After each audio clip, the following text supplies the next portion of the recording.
그 다음에 일본 수출 경제가 플라자 합의로 죽었다. 플라자 합의는 그것도 85년, 86년인데 이게 뭐냐면 미국이 워낙에 금리를 높게 끌고 가니까 달러가 엄청난 초초초 강세여 가지고 막 미국이 경제가 감당이 안 되는 거예요. 그래가지고 이제 파운드, 그 다음에 마르크, 독일, 영국 파운드, 일본을 붙잡고 야, 좀 살려주라. 우리 이렇게 중앙은행이 개입해서 말하자면 달러의 이상스러운 저거를 가치를 낮추자. 그럼 달러 가치를 낮추면은 달러에 대한 예나 환율, 달러에 대한 마르크화 환율, 달러에 대한 영국 파운드 환율이 낮아질 거 아니에요. 프랑까지. 그렇게 해서 4개 나라에 대해 가지고 아마 4나라였을 거예요. 그래서 그거를 합의를 했다고요. 그래서 달러 가치를 낮췄어요. 지금 그래프를 보시면은 이 그래프를 보시면 여기에 이제 중간에 점점점점점점 해갖고 뭐가 하나 서 있죠. 그게 이제 플라자 합의예요. 이게 85년도 7월로 나와 있잖아요. 여름에. 플라자 합의가 일어난 다음에 가만히 보세요. 저 빨간 선이 뭐냐면은 프랑이에요. 그러면은 저게 이제 플라자 합의 전에는 저건 왼쪽으로 봐야죠. 1달러에 10프랑이었던 것이 플라자 합의 되고 나니까 1달러에 5점 몇 프랑까지 낮아지잖아요. 90년을 보면. 그러니까 약 한 40, 한 5, 6% 빠져버린 거죠. 1달러에 9프랑 하던 게 9.9프랑 정도 하던 게 한 5프랑 정도로 낮아졌으니까, 예. 밑에서부터 재면은 5분의 4 하면 한 그렇게 되는 거죠. 그 다음에 가만히 보세요. 보라색이요. 일본만 당한 게 아니에요. 이 보라색이 일본인데 이게 이제 플라자 합의 시점에서 일본은 오른쪽으로 읽어야 되거든. 예, 보라색이 일본이죠. 플라자 합의 시점에서 230yen 했단 말이에요. 1달러에. 그런데 플라자 합의 끝나고 나서 90년쯤 가면 140yen 하잖아요. 거의 비율이 비슷해요. 아까 예를 들어서 아까 8.5분의 아까 프랑이요. 8.5분의 4.5나 230분의 130이나 뭐 비슷하잖아요. 비율이. 똑같아요.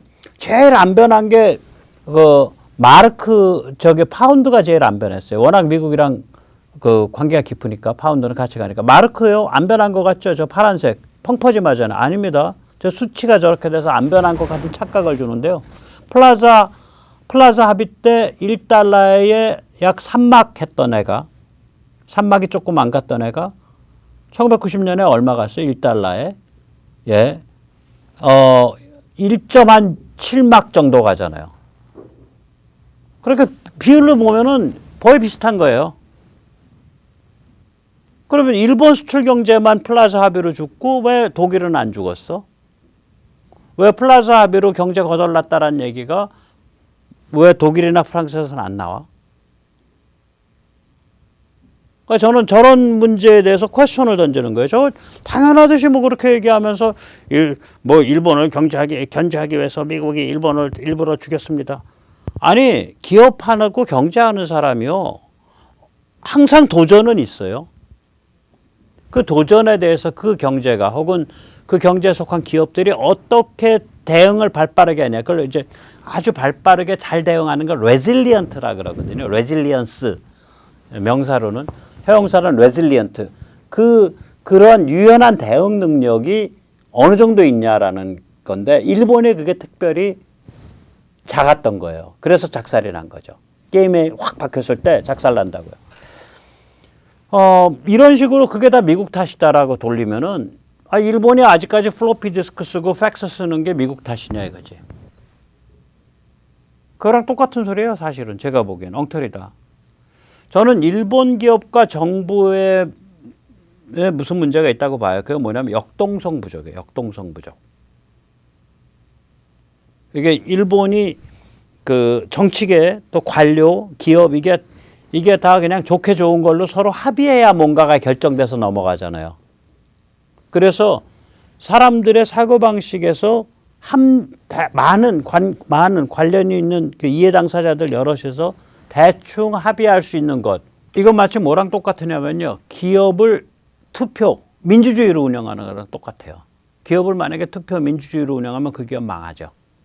근데 관료도 그러고 정치 쪽도 그래. 정치인들 간에 뭐 상의할 때 거긴 특히 이제 그 저거니까 내각 책임제니까 거래가 있잖아요. 그래서 그런 것들이 좀 문제를 심각하게 일으키고 있는 거 아닌가 그렇게 생각을 합니다. 그래서 지금 벌어지고 있는 일에서도 오히려 일본이 최대 피해자가 될 수 있어요. 지금 전 세계 질서가 완전히 바뀌고 있는 거거든요.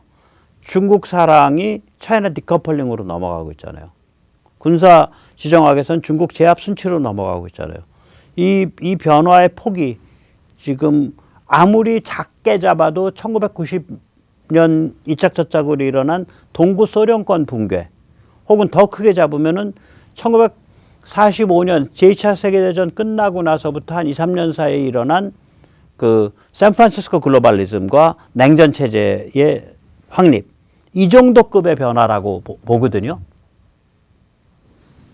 지금 일어나고 있는 변화가 이런 변화 속에서 역동적인 대응, 유연한 대응, 신속한 대응이 일본이 안 되는 나라예요. 이게 지금 그 참 안타깝죠. 예. 그래서 이제 이론이 폐지하면 일본이 너무 컸기 때문에 미국이 일본 죽이려고 해서 일본이 죽었다. 뭐 저는 별로 안 믿어요. 다시 말하자면 한국에 대해서 미국이 뭐 특별하게 손을 봐야겠다라고 음모를 짜는 게 없다라고 저는 느끼고 있고요. 좀 섭섭한 게 있으면 정확하게 눈 똑바로 뜨고 제대로 해서 항의하고 어깨 싸움하면 되게 공정하게 이게 중간에 조정이 된다. 그래서 미국이 처음에 미국 사람 좀 그 장난질이 그래요. 우리 그 속된 말로 빠다 바른다고 하잖아요. 처음엔 자기 거 이만큼 이거 다 내 거 하고 그림 그려놔. 그러다가 상대방이 밀고 들어오면 그럼 여기까지 할까? 여기까지 할까? 여기까지 할까? 이런 식의 그 딜이라 그러죠. 그 딜에 익숙한 문화란 말이에요. 그래서 우리 거기에 맞춰서 어깨 싸움 하면서 우리 빵 찾아 먹으면 된다. 우리가 우리 몫을 공정하게 관철시키면 된다. 전 그렇게 생각을 합니다. 여기서 잠시 이제 그 정신의 게임과 그 에너지 게임에 대해서 하면 일본은 정신의 왜곡과 역동성 부족. 한국은 정신의 미숙성과 미성숙과 역동성 과잉. 좀 증상이 달라요. 그러니까 문제의 뿌리가. 한국 같은 경우는 정신의 미성숙이라고 하는 게 뭐냐면 아직도 한국 사회는 이 닥치고 부국강병, 무신주의적 애국주의 이런 게 꽤 있어요. 내부에.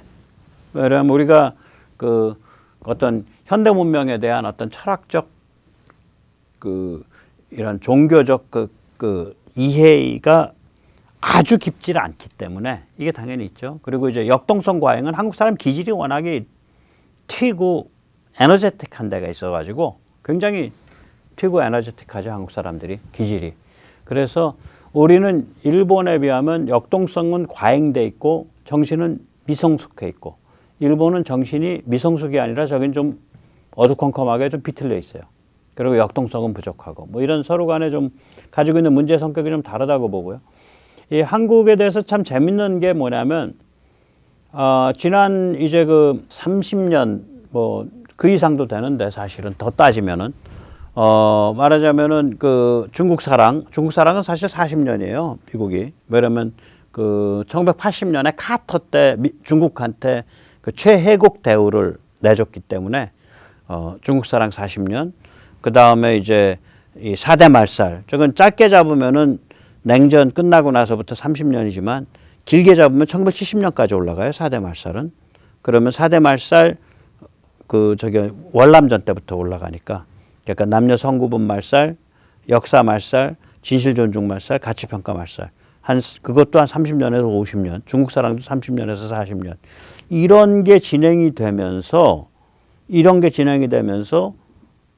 대만 같은 경우 보면 완전히 망가져 버렸거든요. 마행주가 이게 전직 대통령이란 말이에요.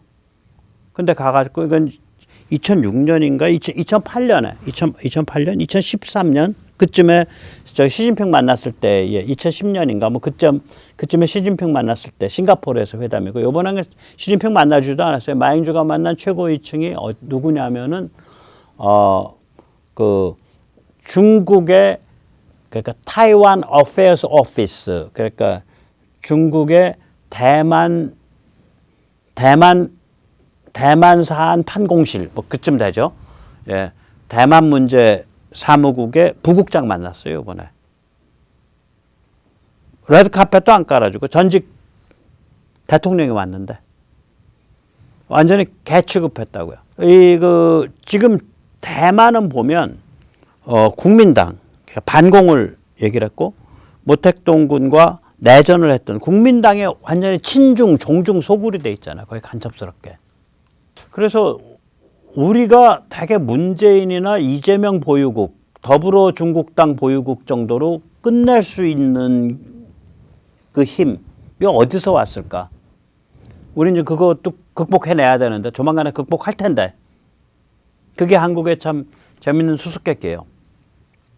저는 이제 기본적으로 보면 그 한국인의 운명을 결정하는 뿌리가 두 개가 있다고 생각하는데, 제가 전에도 가끔 말씀드렸지만 한 번 더 짧게 다루겠습니다. 첫째, 피바다 농민 반란을 거부하고 영적 통찰을 더듬고 현대 문명의 본질을 파악했어요. 이게 참 힘들어요. 이게 느닷없이 현대 문명이 덮쳐가지고 현대 문명에 강제 편입을 시키는데, 그때 그 현대 문명의 모습이라는 것 각 열강별로 닥치고 부국강병, 닥치고 과학기술을 하면서 너는 모르잖아 임마 꿇어 함 지배하는 그런 현대 문명의 모습이기 때문에 우리가 한 100몇십 년 전으로 돌아갔을 때, 170년 전, 160년 전으로 돌아가면 그때 그 모습 너머에 있는 샌프란시스코 글로벌리즘, 혹은 지금 우리 글로벌리즘 3.0 지금 시대를 내다보고 숨을 길게 가져가기가 굉장히 어렵죠. 일단 민족을 지켜야 되겠고 분통은 나고 하니까 죽창 들고 튀어나가는 유혹이 계속 생기지. 근데 우리는 보면은 서학 당연히 그런 폭력적인 거 아니고요. 동학 메인스트림도 폭력적이지 않거든요. 심지어 역학, 기밀부의 정학, 뭐 프로테스탄티즘은 당연하고, 영적 통찰을 계속 시도를 하는 거예요, 이게. 그러면서 현대 문명이 이게 자유항행과 자유무역과 과학기술과 민주주의와 이런 것의 복합물이 될 수 있다라는 얘기가 언제 툭 튀어나오냐면 저 독립정신 1904년에 튀어나온다고요. 그 다음에 1910년 우나미승만의 프린스턴 대학 저 박사학위 논문, 중립성 원칙에 미국이 끼친 영향. 그때 중립성이라는 건 자유항행, 자유무역을 뜻합니다. 그게 벌써 샌프란시스코 글로벌리즘을 예견하는 그런 박사학위 논문이 툭 튀어나와요. 1910년에. 35년을 앞서서. 샌프란시스코 글로벌리즘이 드러난 1945년에 비하면 35년 앞서서. 그 다음에 이러한 세계관이 이런 유장하고 낙관적인, 현대 문명에 대해서 낙관적인 세계관이 3.1운동의 선언문에 들어있다고요. 사실 3.1운동 선언문 보면 분기탱천이 하나도 없잖아. 그 다음에 1941년 Japan Inside Out, 저 미국 베스트셀러, 저 책에서는 전체주의란 용어가 전 세계적으로 가장 책으로서는 제일 먼저 사용된 책 중에 하나고, 저는 제일 먼저라고 봐요. 전체주의란 용어는요, 그러니까 신문이나 평론에선 사용된 지가 5, 6년 됐어도 그 개념을 가지고 한 국민의 국민 심리를 분석한 건 저 책이 최초예요.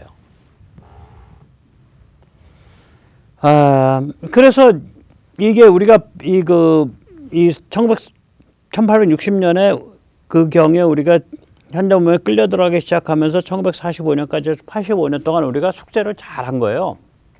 네. 그리고 여기에는 1923년 공산주의 비판이 벌써 나오는데, 그건 뭐 그 후에 뭐 계속 공산주의 비판하는 사람도 저 비판을 못 넘어서요. 저 연거지 한 5, 6매밖에 안 되는데, 거기 보면 사유재산을 없애면은 사람들이 게을러진다. 종교를 없애면 무도덕해진다. 지식인을 없애면 무식해진다. 상공인을 없애면 혁신이 일어나지 않는다. 소련의 국제주의는 믿지 말아나 자기 나라밖에 모르는 하나의 국가일 뿐이다. 딱 5가지 이유로 공산주의는 이래서 안 돼! 라고 얘기를 하는데, 그것을 크게 안 벗어나. 그 다음에 엄청난 사상가들의 얘기도.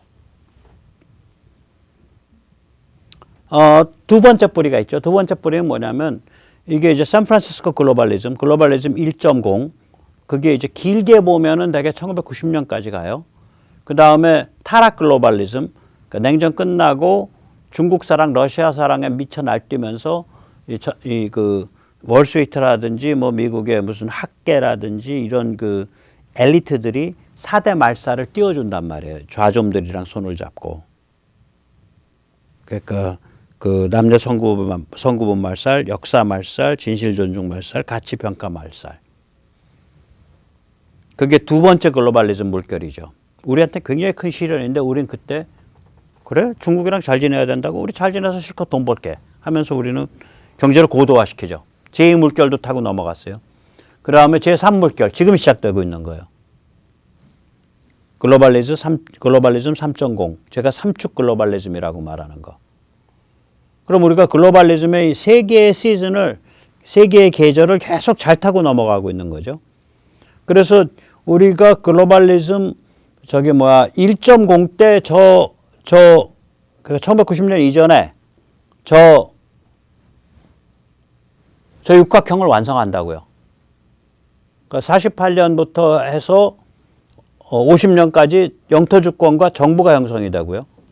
그 다음에 50년에서 53년 사이에 전쟁을 통하면서 국민다운 국민이 형성이 되고 그러면서 한미동맹까지 연결이 되고요. 그 다음에 1960년에 시민성과 민주주의의 각성이 시작이 되죠. 그리고 박정희 정부 때 경제발전 모델을 우리가 확립하죠. 전 세계에서 최초로 만들어내죠. 발명하죠. 경제발전 모델을 발명하고 증명한다고요. 육각형이 딱 짜인 거예요. 육각형 짜이니까 그 다음에 시간이 갈수록 거기다가 한류 소프트 파워가 그 안에서 자라나고 첨단 미래 먹거리로 그 수준이 높아지고 드디어는 무기 및 영향력까지 갖고 저게 점점 육각형이 커져가고 있는 상태예요. 2022년부터.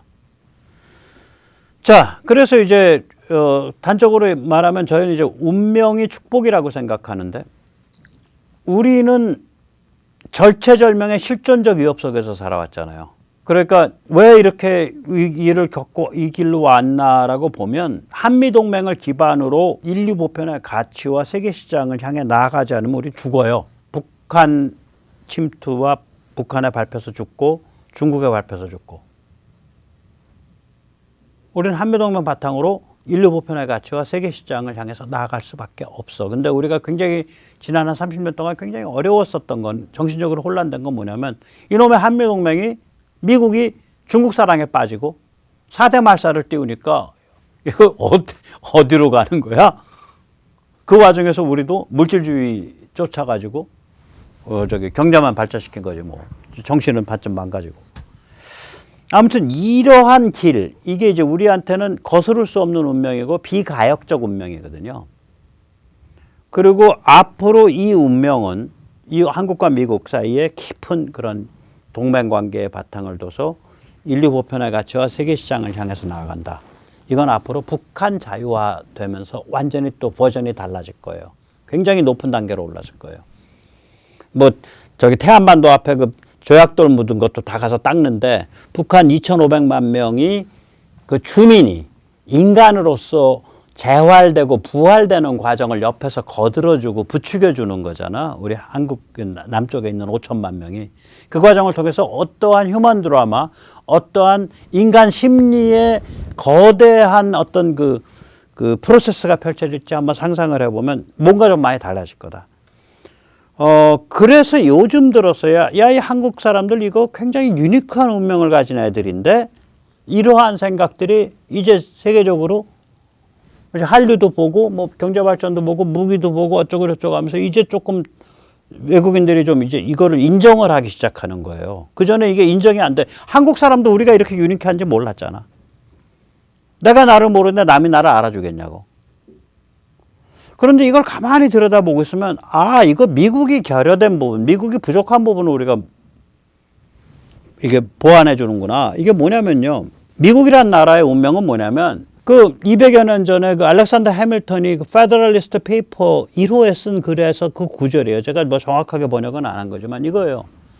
미국이란 나라의 독립은 인류가 역사적 우연과 폭력에 의해 주어지는 정치 체제가 아니라 자기 자신의 이 그 사려 깊은 생각과 선택에 의해서 정치 체제를 만들 수 있냐 없냐에 관한 실험이다. 이게 200여 년 전에 알렉산더 해밀턴, 저는 이 사람을 조지 워싱턴이나 토마스 제퍼슨보다 높게 봐요. 굉장히 뛰어난 사상가인데 이 사람이 쓴 그 구절이에요. 이런 구절이 있어요. 오케이, 미국이 그런 실험이야. 그런데 우리가 20세기에 부닥친 건 뭐야? 그러한 실험을 전 인류, 그런 기회를 모든 인간한테, 모든 민족, 전 세계 모든 인간한테 한번 다 줘보자라는 거잖아. 그게 샌프란시스코 글로벌리즘이잖아요. 그래서 식민지 다 없애고 자유항행, 자유무역한 거 아니야. 오케이, 거기까지는 맞아. 말이 돼. 근데 그렇게 주면 저절로 미국처럼 갈까? 미국이 그냥 미국이냐 이거지. 지중해에서부터 서유럽에 걸쳐가지고 축적되어 있는 거 가장 좋은 것만 몽창 갖고서 건너왔네. 르네상스 프로테스탄티즘, 유럽에 좋게 쌓인 거 다 갖고 건너왔네. 그러면 2차 세계대전 후에 막 나오는 나라가 그런 좋은 거 갖고 건너왔나? 그 다음에 미국 그때 정신문화뿐만 아니라 기술도 과학도 같이 갖고 건너왔네.